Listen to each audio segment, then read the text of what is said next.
5 আগস্টের পর এই প্রশ্ন অবশ্য অনেকবার আপনার সামনে এসছে। তারপর আমি আপনাকে বলি, যেহেতু আপনার সাথে আমার দেখা হচ্ছে নতুন একটা ঘটনার পরে, এই প্রসঙ্গে নতুন একটা ঘটনার পরে, আপনি কিন্তু যে কোনো জায়গাতে এক ধরনের সমন্বয়ের প্রত্যাশী একজন মানুষ, ক্ষমা করার পক্ষে একজন মানুষ। আপনি সর্বশেষ যে আওয়ামী লীগের রাজনীতি নিষিদ্ধ করা হলো এবং দলকে আসলে তার সকল কার্যক্রম নিষিদ্ধ করা হলো, এইটা নিয়ে আমরা দেখেছি যে আপনার দলকে যারা সমর্থন করেন তারাও সে নিষিদ্ধের দাবি করেছেন। কিন্তু আমি আপনার পার্সোনাল মতামত জানতে চাই যে আপনি এটা আসলে লাইক করেছেন কিনা, বা আপনি এটা পছন্দ করেছেন কিনা, বা আপনার যদি একক ক্ষমতা নেয়ার মানে সিদ্ধান্ত নেয়ার, আপনি আপনার একক সিদ্ধান্ত প্রয়োগ করতেন, তাহলে আপনি এটা করতেন কিনা? দেখেন, এখানে অনেকগুলো বিষয়। আমাকে ইদানিং ফরেন মিশনের যারা বাংলাদেশে আছেন, এনভয় বা আপনার রাষ্ট্রদূত যারা আছেন, তারাও জিজ্ঞেস করেন যে ন্যাশনাল রিকনসিলিয়েশনের একটা জায়গা থাকা উচিত কিনা। আমি বলি অবশ্যই উচিত। তবে বিষয়টা হলো যে আমাদের ওন্ড গুলা একদম তাজা, ট্রমা গুলা এখনো মেন্টাল এবং ফিজিক্যাল ট্রমা এখনো বিদ্যমান। হাসপাতালের বেডে এখনো রয়ে গেছে ইনজিওর্ড পার্সন গুলো। শহীদ পরিবারের অনেকেই তাদের আপনজনের লাশও এখন পায় না, লাশের সন্ধান বা কবরের সন্ধানও পায়নি। সো এটা একদম তাজা একটা বিষয়। যেমন আমরা যদি সাউথ আফ্রিকার কথা ধরি, তাহলে ডিকেডস আফটার ডিকেডস এটাকে হিলিং করতে, রিকনসিলিয়েশনে আনতে সময় লেগেছে। অতএব মিনিমাম একটা সময় দিতে হবে। আওয়ামী লীগের ক্ষেত্রে কি হয়েছে, তাদেরকে নিষিদ্ধ করা হয়নি, তাদের কার্যক্রমের উপরে মানে নিষেধ আরোপ করা হয়েছে, তারা ফাংশন গুলা করতে পারবে। 15.5 বছর তো তারা সুযোগ পেয়েছিলেন এই দেশে ফেয়ার ডেমোক্রেসি, তারা চাইলে কিন্তু কালচার করতে পারতেন এবং ইতিহাসে স্মরণীয় হয়ে থাকতে পারতেন। কিন্তু আসলে আপনিও তো তাদের অনেক কর্মকাণ্ডের প্রতিবাদ করেছেন অত্যন্ত জোরালো ভাবে। আগের আপনার ঠিকানা থেকে, বর্তমান ঠিকানা থেকে, সব জায়গা থেকে আপনি যেখানে যখন ছিলেন আপনি করেছেন। কেন করলেন? এই জিনিসগুলো অ্যাকসেপ্টেবল ছিল না, এই জন্যই তো করেছেন। তো তারা তো 15.5 বছর মানুষকে তাদের কোনো ডেমোক্রেটিক এবং পলিটিক্যাল রাইট দেয় নাই। জাস্টিস পাওয়ার রাইটটাও তারা স্ন্যাচ করে নিয়েছিল। এই ধরনের সবগুলা রাইটই তো কার্যত তারা কেড়ে নিয়েছিল। আপনি যদি প্রেসের কথা বলেন, এখন তো অ্যাটলিস্ট যখন তখন যাকে তাকে, প্রধান উপদেষ্টাকে একটা কথা বলেছে ঢুকাই দাও, মামলা একটা দিয়ে তাকে সাথে সাথে ঢুকাই দাও, এই কাজটা এখন হচ্ছে না। আয়নাগরের ঘটনা তো এখন একটু হইতেছে। মাননীয় আমির, একজন ইউটিউবার আছেন সাব্বির, তাকে জেলে দিয়ে দেওয়া হয়েছে প্রধান উপদেষ্টাকে, কি জানি বলছে। না, আমি বলতেছি সেটা, আমি বলছি যখন তখন হচ্ছে না, ঘন হচ্ছে না। 2-1টা কেস হইতেই পারে, এটা এক্সেপশন। কিন্তু আগে তো এটা ছিল প্র্যাকটিস এন্ড র্যান্ডম, এটা কিন্তু এখন হচ্ছে না। তারপরে আপনি দেখেন যে আয়নাগরের যে বিষয়টা, মানুষকে ধরে নিয়ে ঢুকাই দাও, হোয়ার অ্যাবাউট কেউ জানে না, তার ফ্যামিলি জানে না যে মানুষটা বেঁচে আছে নাকি মরেই গেছে। যদি মরে যায় তার কবর কোথায়, আদৌ জীবনে দেখবো কিনা তার কবরটা, সেটাও তো প্রশ্ন। এরকম তো ঘটনা ঘটেছে। এবং যাদেরকে আয়নাগরে নেওয়া হয়েছে তারা কিন্তু সবাই ফিরে আসেননি।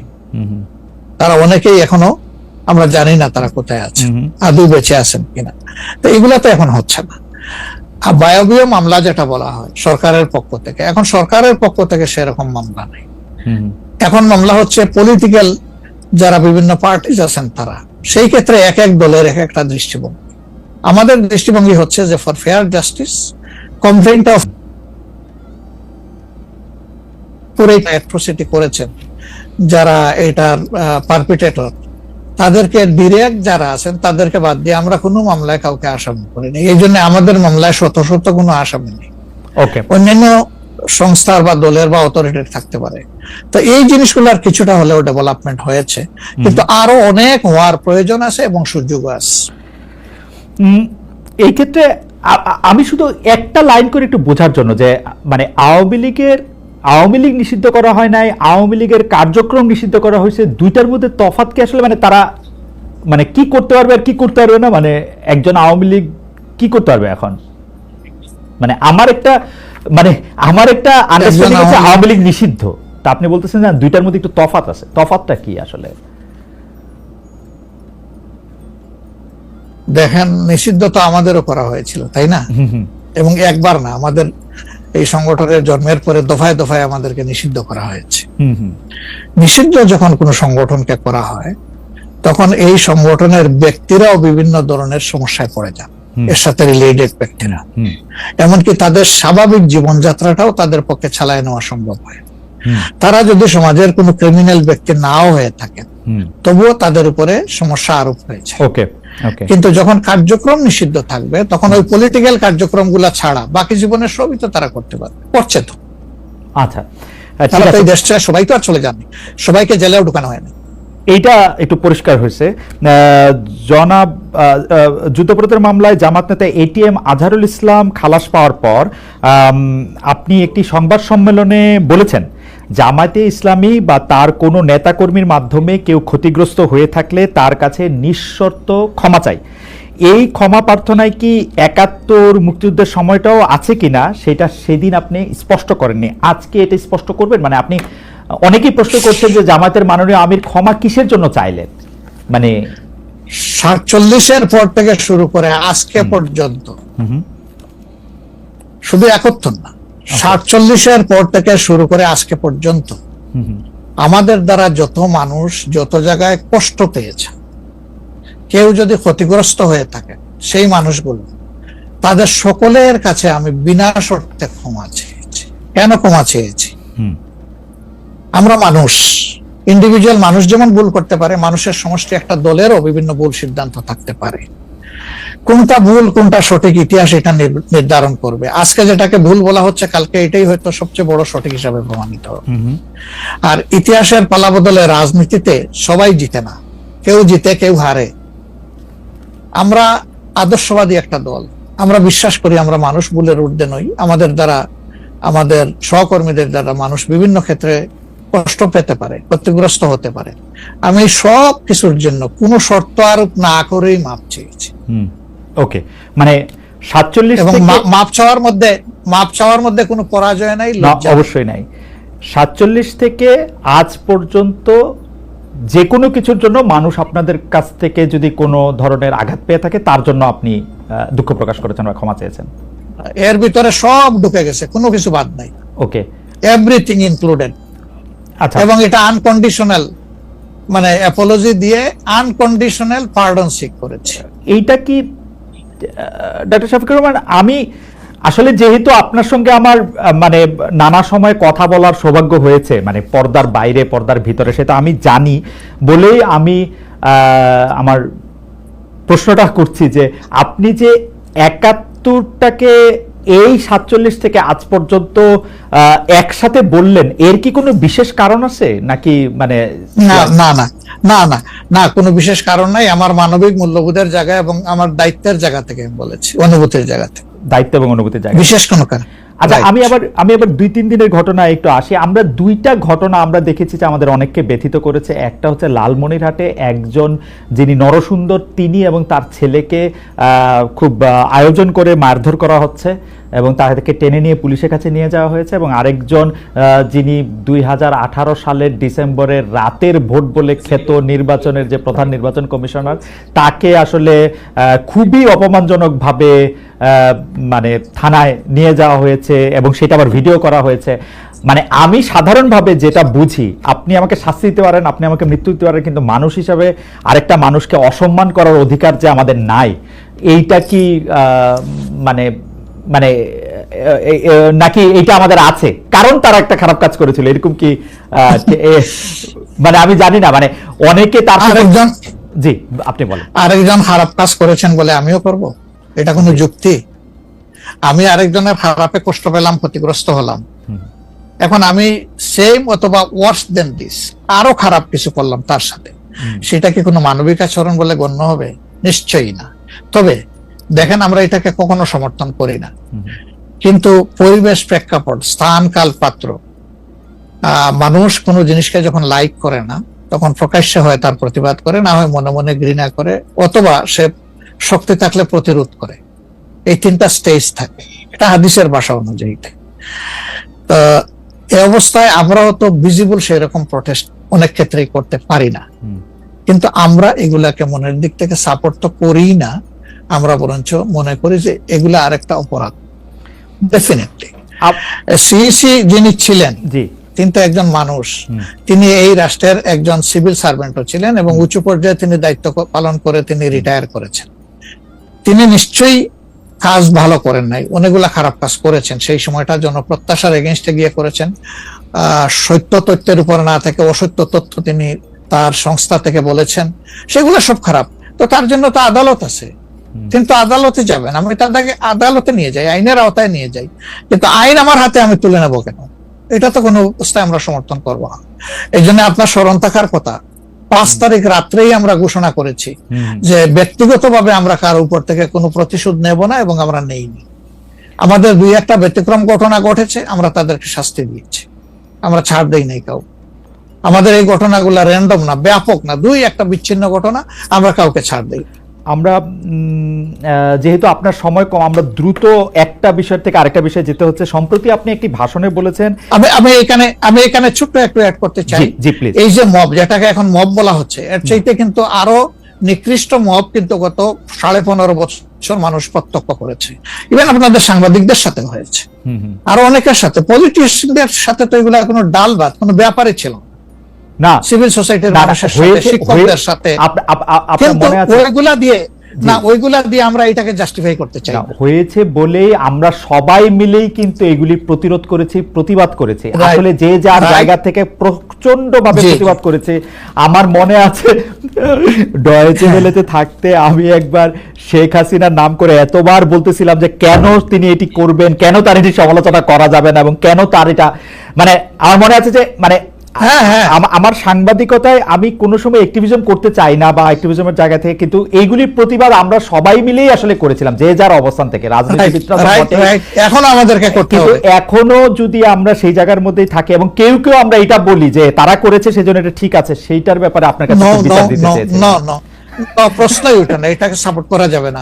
আরেকজন অন্যায় করেছে তাই আমি আরেকটা অন্যায় করবো, এটা চলবে না। আর তাইলে আমরা ভালোর দিকে আগাবো কিভাবে? অ্যাবসলিউটলি আমরা আগাতে পারবো। আপনি সম্প্রতি এক ভাষণে বলেছেন, আরেকটা প্রসঙ্গে যাই, যে সেই গণতন্ত্র হালাল যার মাধ্যমে আল্লাহর বিধান কায়েম করা যাবে, বুলেট নয় ব্যালটের মাধ্যমে যেতে হবে। এটা আপনি বলেছেন হাদিসের রেফারেন্স দিয়ে। আপনার এই বক্তব্যের প্রতিবাদ করেছেন মুফতি ডক্টর সাইয়েদ মোহাম্মদ এনায়েতুল্লাহ আব্বাসী সিদ্দিকী। রবিবার ফেসবুক এক পোস্টে দাবি করেছেন যে তিনি হাদিসের সুস্পষ্ট অপব্যাখ্যা করেছেন। আপনি এক লাইনে আবার একটু ব্যাখ্যা দিবেন কিনা?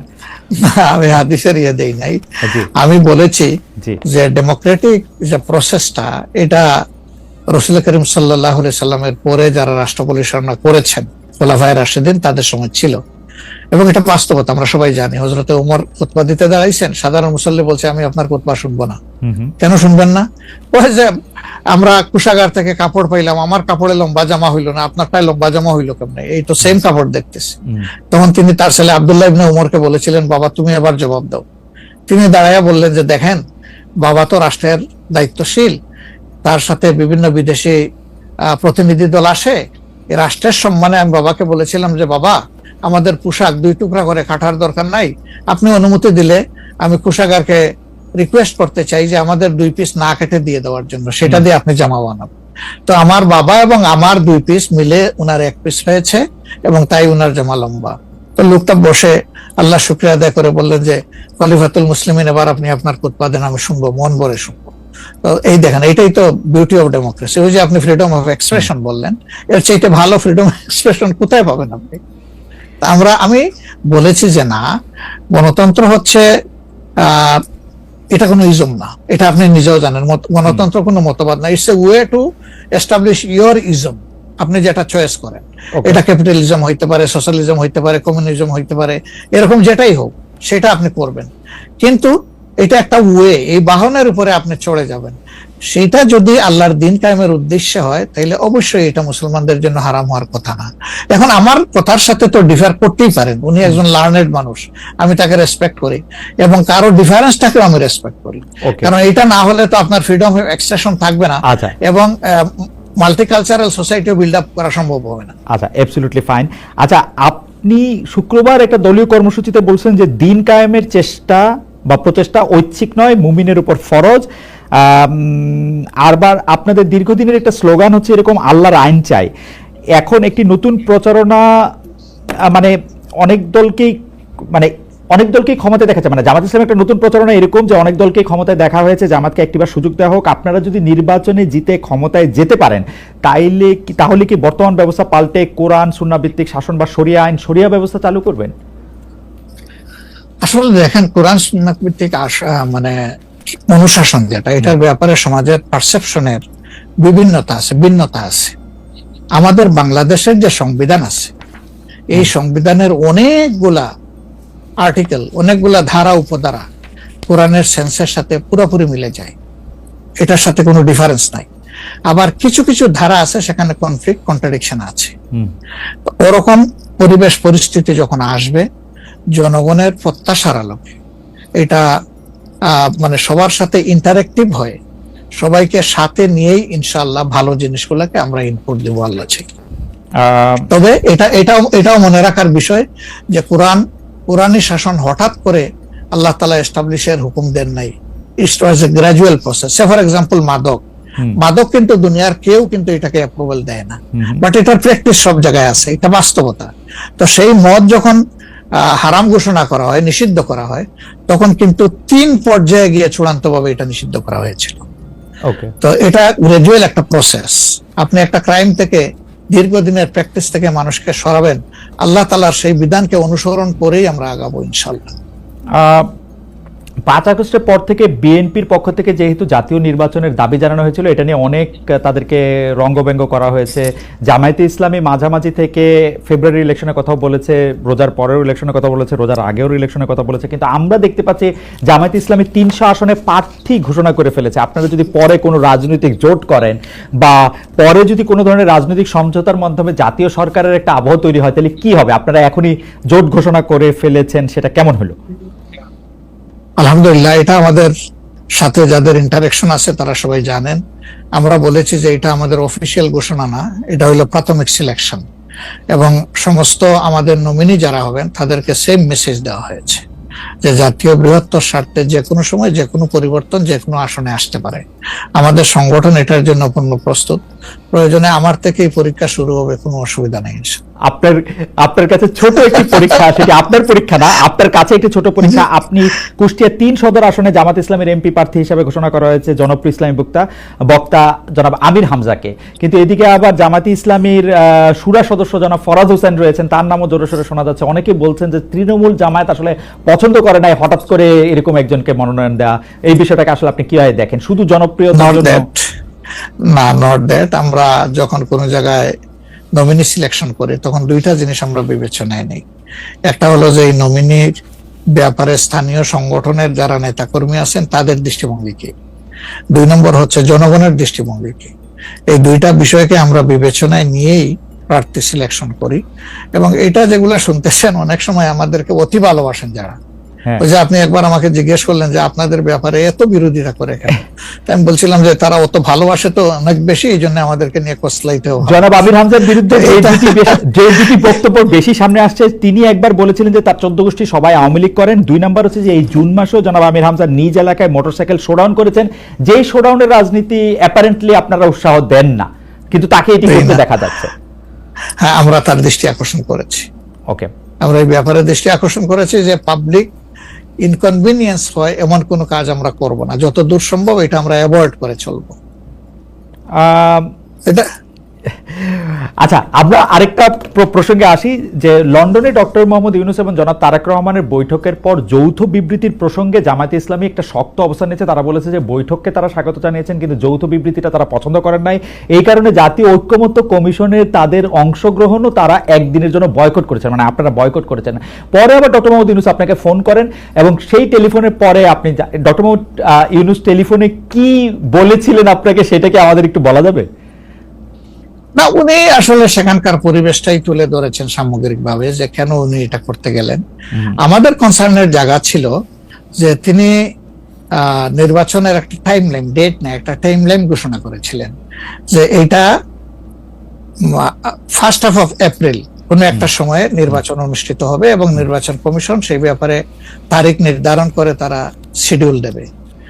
এটা কিন্তু সবগুলা দলের সাথে সিরিজ অফ টকের পরে, উনি সরাসরি আলোচনার পরে এটা করেছিল।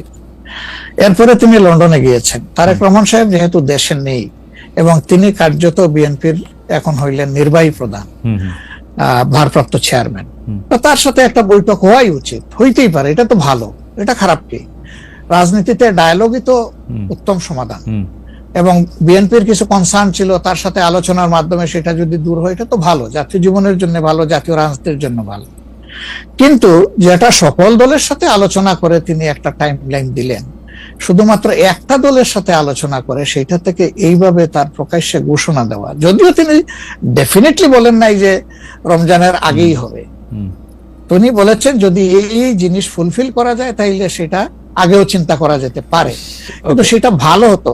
আমাদের বক্তব্য হচ্ছে ভালো হতো দেশে এসে তিনি তাকে বলতেন যে আমি সম্মানের সাথে আপনার কথা শুনলাম, আমি মনে করি আপনার কথাগুলো লজিক্যাল, আমি দেশে গিয়ে আবার দলগুলোর সাথে একটু আলাপ করবো, করে এটাকে কিভাবে শেপ দেওয়া যায় আমি চিন্তা করবো, আপনি আমার উপর আস্থা রাখতে পারেন। That was good.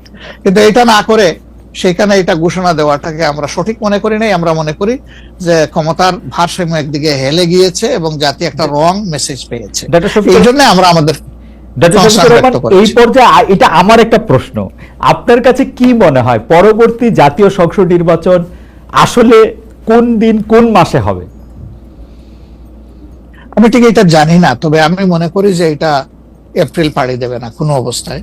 আর ফেব্রুয়ারিতে হলে আমি বলেছি সবার আগে, আপনি বলেছেন যে হ্যাঁ, যে ফেব্রুয়ারিতে হলে এটা বেস্ট, কারণ এই সিজনটা আমাদের জন্য কমফোর্টেবল সিজন ইলেকশনের জন্য। আপনার কাছে কি মনে হয় আপনার মনে কি এরকম একটা সম্ভাবনা আপনি দেখতে পান যে এটা রমজানের পরেও আসলে যেতে পারে? সেই ক্ষেত্রে রমজানের সময় আপনাদের ক্যাম্পেইন করতে হবে।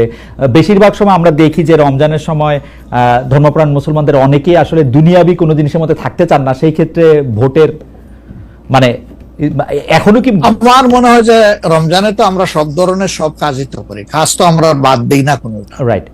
অফিস আদালত ব্যবসা বাণিজ্য সবই তো করি, খেত খামার যার যেটা আছে। রমজান আমাদের জন্য কোনো সমস্যা না, রমজান কারো জন্যই সমস্যা হওয়া উচিত না। ওকে। কোন দল বলেছেন যে রমজানে ক্যাম্পেইন করতে গেলে অনেক ইফতার মাহফিল হবে, সেখানে প্রচুর টাকা খরচ করতে হবে, আপনি করবেন না। আপনি ইফতার মাহফিলে মেহমান হিসাবে গিয়ে খেয়ে আসবেন, দোয়া করে দিয়ে আসবেন, অসুবিধা কি? আপনাকে টাকা খরচ করতে হবে কেন? ওই সময় তো এমনিও টাকা খরচ করা ঠিক না, শিডিউল ডিক্লারেশন হয়ে যাওয়ার পরে মানুষকে খাওয়ানো ঠিক না। আপনি খাবেন, অসুবিধা কি? দাওয়াত দিলে যাবেন, খাবেন, কথা বলবেন, মিশবেন, হাত মিলাবেন, এটাও আপনার নির্বাচনী কাজকে আগাবে, কোনো সমস্যা তো নাই। আপনি কোনটা প্রেফার করবেন, মানে ইলেকশনের ডেট ফেব্রুয়ারি আর এপ্রিল? আমরা তো প্রেফার করে বলেছি বেস্ট হইলো ফেব্রুয়ারি, কিন্তু এপ্রিলে হইলে কোনো অসুবিধা নাই। আমরা মনে করি এপ্রিলে হইলে অসুবিধা নাই, তবে এটা ক্রস করা উচিত নয়। এপ্রিল ক্রস করা উচিত না, কোনো অবস্থায় উচিত হবে না। আপনি কি মনে করেন এখন যদি নির্বাচন কমিশন বলে যে তারা ডিসেম্বরে নির্বাচন দিতে চান, তাইলে কি আপনারা আপত্তি জানাবেন না আপনাদের এটা? হ্যাঁ, না, আমরা ওই যে দুই তিনটা জিনিস বলেছি, যে বেসিক রিফর্ম, তারপরে হচ্ছে আপনার দৃশ্যমান বিচার, প্রবাসীদের ভোট ইনকর্পোরেট করা, এই তিনটা জিনিস যদি আমরা মিনিমাম পাই তাহলে ডিসেম্বর কেন, সামনের মাসে হইলে আমাদের কোনো আপত্তি নেই। ডিসেম্বর আমাদের দর্শক, আমরা দেখেন মূল থেকে কখনো বলি নাই যে এই মাসে হতেই হবে, এই শব্দ কিন্তু কখনো আমরা উচ্চারণ করিনি। আমরা এই ব্যাপারে ফ্লেক্সিবল। আমরা প্রধান উপদেষ্টার কমিটমেন্টের উপরে রেসপেক্ট শো করতে চাই।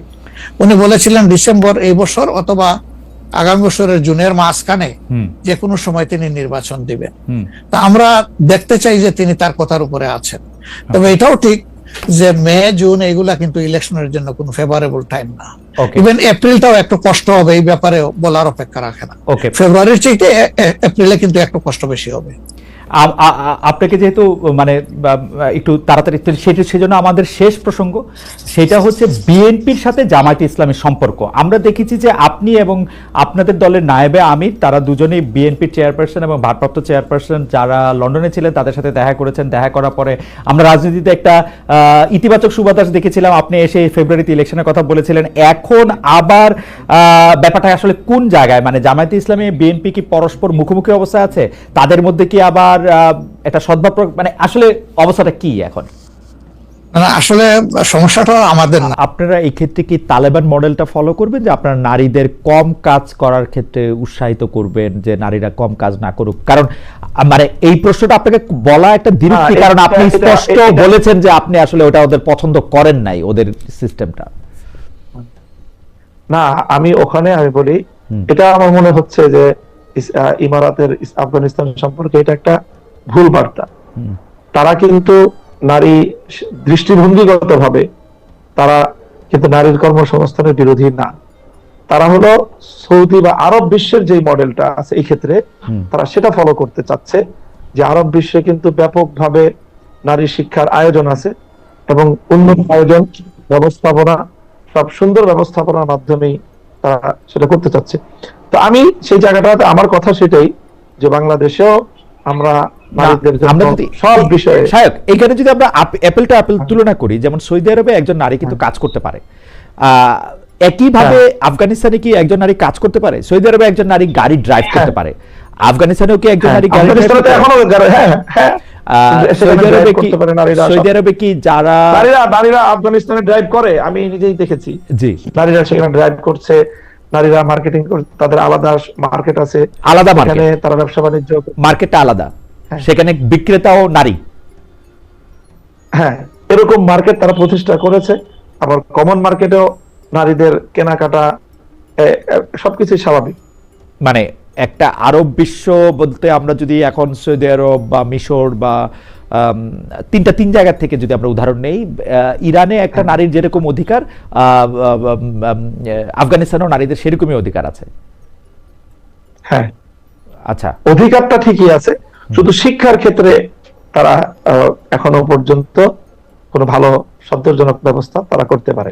মানে শিক্ষাটার ক্ষেত্রে তারা নারী শিক্ষার বিপক্ষে বা না না, দৃষ্টিভঙ্গিগত ভাবে বিপক্ষে না, হুম, তারা আন্ডার প্রসেসিং। তারা নারীদের জন্য যেই ধরনের শিক্ষা ব্যবস্থা, শিক্ষার আয়োজন তারা নারীদের চায়, জন্য মানে কি সেটা তাদের- আলাদা শিক্ষা ব্যবস্থা, ধরেন মানে পুরুষ আর হ্যাঁ, নারী শিক্ষা ব্যবস্থা হ্যাঁ, আলাদা, হ্যাঁ, মানে আলাদা। মানে কাঠামোগতভাবেও আলাদা, আবার বিষয়বস্তুগত ক্ষেত্রেও আলাদা। যেমন নারীরা আসলে না, বিষয়বস্তুগত ভাবে আলাদা না, মানে নারীরা কাঠামোগত আলাদা, শুধু কাঠামোগত আলাদা। শিক্ষা প্রতিষ্ঠান থাকবে, সবকিছু পড়াশোনা করবে নারীরা। ওকে, কিন্তু সেটা এখন এটাই তাদের কাছ থেকে আমরা, সেটা এখনো তারা শুরু করে না। হ্যাঁ ওটা শুরু তারা বাস্তবায়ন করতে পারেনি।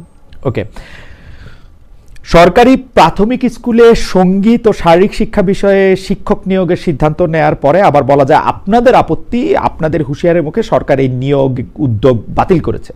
এখন সঙ্গীত চর্চা, সঙ্গীত শিক্ষা নিয়ে কিন্তু আসলে ইসলামের স্কুলগুলিতে আমরা তো আর এত ইসলাম জানি না, আপনাদের মুখেই শুনি যে এক একজন এক এক রকম কথা বলছেন। আপনাদের নেতিবাচক অবস্থানের কারণ কি? আপনারা ক্ষমতায় গেলে সঙ্গীত চর্চা, সঙ্গীতের অনুষ্ঠান নিয়ে আপনাদের অবস্থান কি হবে? কেন আমি এই কথা বলছি?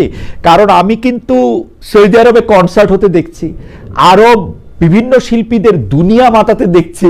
আমি কিন্তু দেখছি যে অনেকে আবার এই কথাও বলছেন, মানে কোরআন হাদিস উদ্ধৃত করেই বলছেন যে আসলে সঙ্গীতের সাথে সরাসরি ইসলামের বিরোধ নাই, অশ্লীলতার সাথে আসে, সেটা সঙ্গীতের সাথে এই বিরোধটা না। আপনি একটু আমাদের বলবেন যে আসলে সঙ্গীত এবং শারীরিক শিক্ষা বিষয়ে বিরোধের জায়গা, হ্যাঁ জি হ্যাঁ, শারীরিক শিক্ষা বিষয়ে, শিক্ষক নিয়োগের বিষয়ে আমাদের এখানে কোনো কনসার্ন নাই, আমাদের কোনো দ্বিমতের কোনো জায়গা নেই। শারীরিক শিক্ষা, যে পিটি করানো এই জাতীয়, এটা তো আমরা কোনোভাবেই এটা বিপক্ষে না। সঙ্গীতের যে বিষয়টা আপনি বললেন, সেখানে ইসলামের সঙ্গীতের জায়গায় দুইটা জিনিসের সাথে ইসলামের মতের ডিফার করে ইসলাম। একটা হলো যেটা আপনি বললেন যে অশ্লীলতা, আর একটা হলো যে সঙ্গীত বহির্ভূত যে বাইরের বাদ্যযন্ত্র, সেই বাদ্যযন্ত্রের ব্যবহারের ইসলামের আপত্তি আছে। সীমিত এক দুইটা বাদ্যযন্ত্রের বাইরে অন্যান্য বাদ্যযন্ত্রগুলোকে ইসলাম অ্যালাউ করে না। এছাড়া ওই সেই বাদ্যযন্ত্রগুলো বাদে যদি শুধু গান হয়, সেই গান যেটা আমরাও গাই, আমাদের ছেলেরাও গায়, ব্যাপক আমাদের অনেক শিল্পী গোষ্ঠী আছে তারা গাচ্ছে, সেটার সাথে আমাদের তো মত পার্থক্যের কোনো জায়গা নেই। তার মানে আপনারা সঙ্গীত শিক্ষকের নিয়োগের ক্ষেত্রে স্কুলে, প্রাথমিক স্কুলে সঙ্গীত শিক্ষকের নিয়োগের ক্ষেত্রে আপনারা যে আপত্তিটা, সেটা আমরা বিরোধিতা করেছি অন্য কারণে। কি সেটা আপত্তির যা কারণের জায়গা হলো যে সেখানে দেখা যাবে যে নাচ গান সহ একটা ব্যাপক আয়োজনের যে ব্যবস্থাপনা, আমরা মনে করি যে বাংলাদেশের মতো এই ধরনের একটা প্রাথমিক শিক্ষাঙ্গনে এই নাচ গান সহ নানা রকমের যে অনিসলামিক সংস্কৃতি চর্চার একটা আখড়া হবে, সেটা এবং শিশুকাল থেকেই আমাদের বাচ্চাদেরকে অনইসলামিক সংস্কৃতির দিকে জোরপূর্বক তাদেরকে সেদিকে ঠেলে দেওয়া হবে।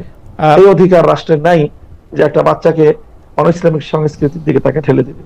আপনি কি মনে আপনি দেখবেন ক্লাস 8 এর যে বইগুলো আছে, ক্লাস 8 এর যে বই, অন্যান্য যে সঙ্গীতের বইগুলি ছাপিয়েছে, সম্পূর্ণ একেবারে মনে হয় সে বইয়ের প্রচ্ছদ দেখলেই মনে হয় যে এটা একটা হিন্দুত্ববাদী রাষ্ট্রের একটা সরকারি বা তাদের হিন্দুত্ববাদী কোনো বই হবে।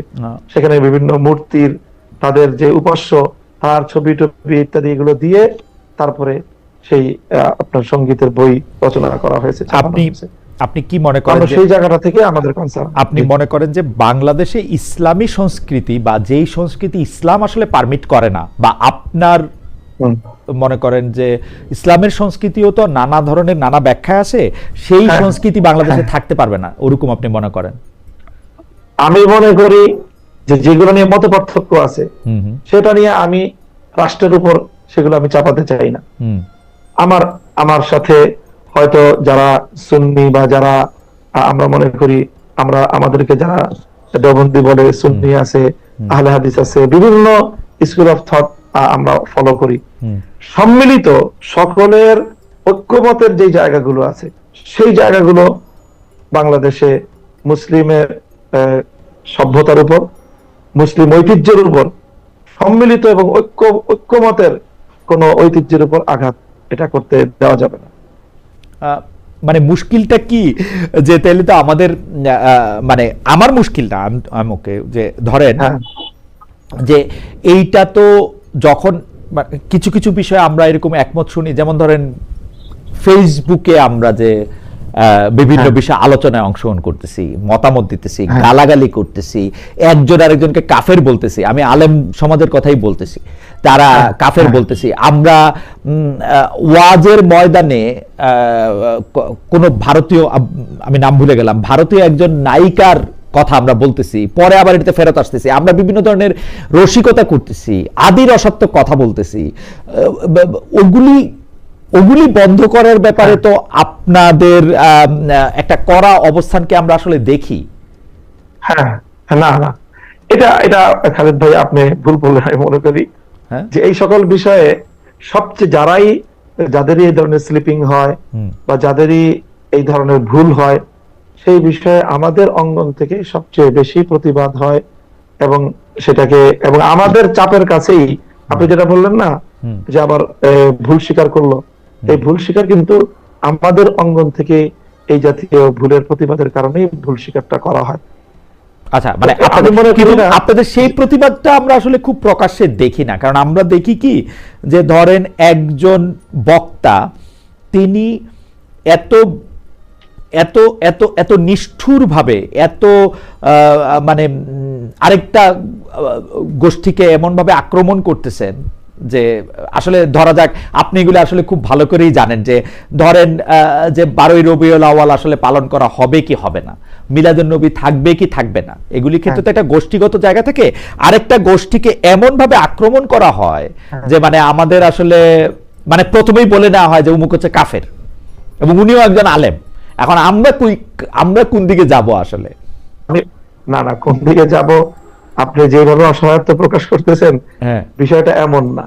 এখানে বাংলাদেশের যারা নেতৃস্থানীয় আলেম সমাজ, যারা প্রতিনিধিত্বশীল আলেম, তাদের পক্ষ থেকে কিন্তু এই বিষয়ে একটা চমৎকার ভারসাম্যপূর্ণ দিক নির্দেশনা আছে, আমাদের বক্তব্য আছে এবং আমরা সকলেই প্রতিনিধিত্বশীল আলেমগণ এই ক্ষেত্রে আমি মনে করি যে অঙ্গনে এমন কোন বিরোধ আমাদের বাংলাদেশে নেই যেটা নিয়ে এরকম চরম পর্যায়ের